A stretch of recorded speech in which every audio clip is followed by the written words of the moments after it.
Pada musim penghujan, Dinkes Sumatera Selatan mengingatkan masyarakat untuk waspada terhadap penyakit demam berdarah denggi atau DBD. Hingga Oktober 2025, tercatat 3.077 kasus DBD di wilayah Sumatera Selatan, dengan Palembang menjadi daerah dengan jumlah kasus tertinggi, yakni mencapai 714 kasus. Musim penghujan yang datang sejak awal Oktober membawa dampak pada peningkatan sejumlah penyakit musiman, salah satunya demam berdarah denggi yang kembali menjadi perhatian Dinkes Sumatera Selatan.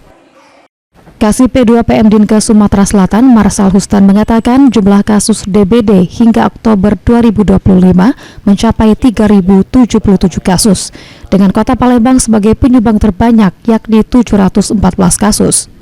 Meski jumlah tersebut masih tergolong terkendali, tren peningkatan kasus tetap perlu diwaspadai, terutama di wilayah padat penduduk. Kondisi lingkungan saat musim hujan seperti genangan air di sekitar rumah menjadi tempat ideal bagi nyamuk Aedes aegypti untuk berkembang biak.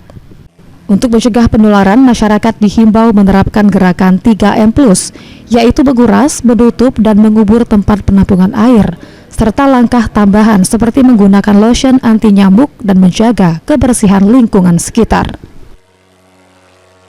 Adapun beberapa penyakit yang harus kita waspadai pada musim penghujan ini, misalnya demam berdarah, itu penyebabnya virus dengue yang dibawa oleh nyamuk Aedes aegypti.